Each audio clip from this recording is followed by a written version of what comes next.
በተለምዶ አርሚ 7 እየተባለ የሚጠራው የህወሓት ተዋጊ ኃይል አባላት ከሱዳን ወደ ሀገር ቤት በመምጣት ወደ ሰላማዊ ህይወት ለመመለስ ያቀረቡት ጥያቄ በመንግስት በኩል ተቀባይነት አግኝቶላቸው ወደ ተሃድሶ ሂደት ገብተዋል።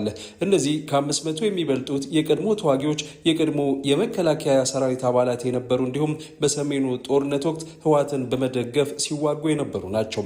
በትግራይ ክልል በርካታ የቀድሞ ታጣቂዎች ወደ ሰላም እንዲመጡ ማድረግ መቻሉን የገለጹት የብሔራዊ ተሃድሶ ኮሚሽን ኮሚሽነር ተመስገን ጥላሁን በክልሉ ሂደቱ ፈታኝ ሁኔታዎች እንደገጠሙት ግን አንስተዋል።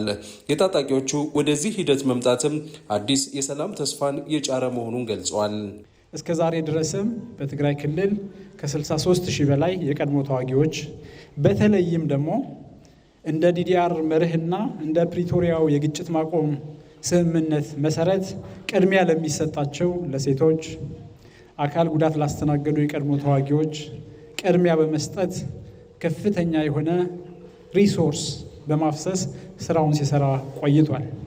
እናንተ ድንበር አቋርጣችሁ በሱዳን የነበራችሁ የአርሚ 7 አባላት የዲዲአር ፕሮግራሙ መቀጠል አዲስ ምዕራፍና አድማስ እንድትከፍቱ በዚህ በአዋሽ አርባ ማዕከል በመገኘታችሁ በትግራይ ክልል ለተሰነካከለው የዲዲአር ፕሮግራማችን አዲስ የሰላም ተስፋን የጫራችሁ በመሆናችሁ አሁንም ትልቅ ምስጋና ማቅረብ እንፈልጋለን። መንግስት ለብሔራዊ ተሃድሶ ኮሚሽን ስራዎች ከፍተኛ ድጋፍ ያደረገ መሆኑንም የገለጹ ሲሆን በተሰራው ስራ በአገር አቀፍ ደረጃ ከ85,000 በላይ የቀድሞ ተዋጊዎችን ወደ ሰላም መመለስ መቻሉን ገልጸዋል። እንግዲህ ብሔራዊ ተሃድሶ ኮሚሽን የተሰጠውን ዓላማ ለማሳካት ባለፉት 1 ዓመታት በትግራይ ክልል ብቻ ሳይሆን በኦሮሚያ፣ በአማራ፣ በአፋር ክልልም እንደዚሁ ገብተን ከ85,000 በላይ የቀድሞ ተዋጊዎችን ወደ ሰላም መልሰናል። ይሄ ቁጥር ሲጠራ ከኋላው በርካታ ነገር አብሮ ይናገራል።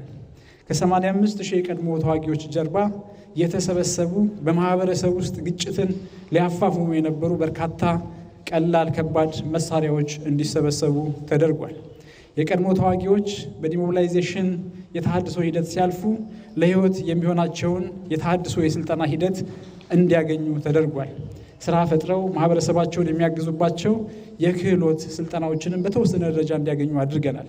ይብዛም ይነስም ከሌሎች ወጣቶች እድል ባልተናነሰ መልኩ የስራ መጀመሪያ የሚሆን ካፒታል ሲድ መኒ በመልሶ መቀላቀያ ክፍያ መሰረት እንዲደርሳቸው አድርገናል።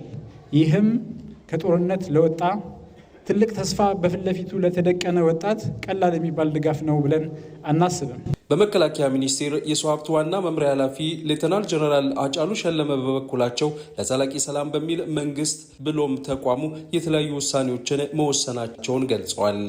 የተሰማራችሁበትን የሰላም ማስከበር ተልዕኮ ፈጽማችሁ በክብር መመለስ ሲገባችሁ በወቅቱ በተፈጠረው ሁኔታ በሰው ሀገር ቆይታችሁ የተመለሳችሁና በዲዲአር ያለፋችሁ አባላት ምንም እንኳን የምንመራበት መመሪያና አሰራር የሚደግፍ እንኳን ባይሆን ለዘላቂ ሰላም ሲባል መንግስትና ተቋሙ የጡረታ እድሜና ለጡረታ የሚያበቃ አገልግሎት ላለው እንደ ማንኛውም የመከላከያ አባል መብቱ እንዲከበር በመከላከያ ሰው ሀብት መመሪያ መሰረት የሚስተናገዱ ህግንና መመሪያን ተከትሎ እንዲከበርላችሁ ተወስኗል።